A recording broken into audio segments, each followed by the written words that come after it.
दरवाजा जोर से चरमराया जब उसने उसे धक्का देकर खोला। मेरा नाम जमन है, मैं पहले यहाँ रहता था। अयान ने एक पल भी नहीं सोचा, वो भागा। कोई भी इसे उठाता है वो इस घर का हिस्सा बन जाता है। विलो लेन के आखिर में वाकया वो पुराना घर हमेशा से लोगों से दूर रखा गया था। बच्चे इसके बारे में सरगोशियां करते थे, बड़े लोग इसे नजरअंदाज कर देते थे और गुरूब आफ्ताब के बाद वहाँ कदम रखने की किसी में हिम्मत नहीं थी। वो घर वहाँ खड़ा था, खामोश, टूटा फूटा और जैसे सबको देख रहा हो। अयान अभी अभी अपनी वालिदा के साथ इस छोटे से शहर में मुंतकिल हुआ था। यहाँ की जिंदगी पुरसुकून थी, बहुत सी और पुरसुकून। न कोई मसरूफ गलियां, न कोई शोर, सिर्फ दरख्तों में से गुजारती हवा की सरसराहट और कभी कभार लकड़ी के दरवाजों की चरमराहट। अपने कमरे की खिड़की से अयान उसे बिल्कुल साफ देख सकता था। वो पुराना घर, उसकी खिड़कियां टूटी हुई थीं, उसकी दीवारों का रंग पुरानी जिल्द की तरह उतरा हुआ था और उसका दरवाजा सीधा लटक रहा था, बस मुश्किल से जुड़ा।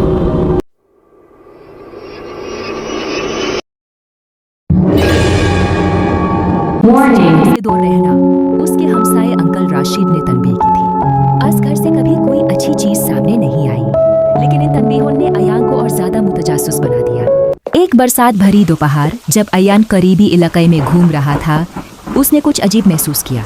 उस पुराने घर का दरवाजा खुला हुआ था। उसे पूरा यकीन था कि पहले ये बैंड था।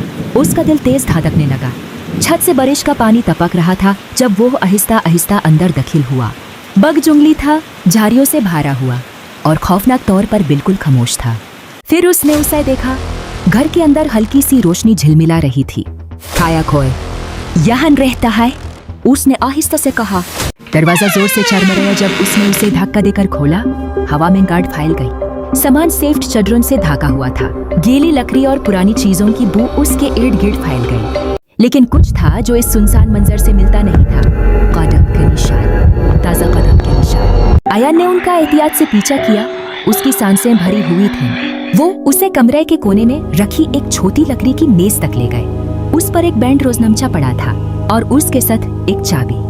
कंपते हुए हाथों से अयान ने रोजनामचा खोला। पहले साफे पर लिखा था, अगर तुम ये पढ़ रहे हो तो तुम इस घर में अकेले नहीं हो।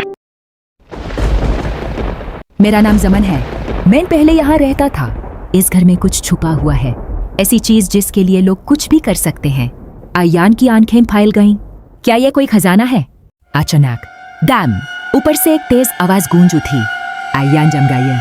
वो अकेला नहीं था। आहिस्ता कदम की आवाजें उसके ऊपर से आने लगे। एक कदम, फिर दूसरा। अयान ने आहिस्ता से सीढ़ियों की तरफ देखा। फिर एक साया हिला। ऊपर पहुंचकर वहां एक लंबी राहदरी थी और उसके आखिर में एक दरवाजा हल्का सा खुला हुआ था। अंदर से रोशनी झिलमिला रही थी। अंदर एक छोटा कमरा था जो पुराने संदूकों, किताबों और टूटा फूटा सामान से भरा हुआ था। लेकिन बीच में एक बड़ा लकड़ी का संदूक था। अचानक दरवाजा इसके पीछे धर्म से बैंड हो गया। एक आवाज धीमी सी गूंजती हुई, शाले आओ, इससे पहले कि बैठ देर हो जाए। कमरे के कोने में एक साया खड़ा था। एक लड़का शीशे जैसा, पीला जार्ड, उसको घूर रहा था। मैं जमन हूँ, साये ने धीमी आवाज में कहा। ले लो, जमान ने कहा, लेकिन ये जान लो, जो कोई भी इसे उठाता है वो इस घर का हिस्सा बन जाता है।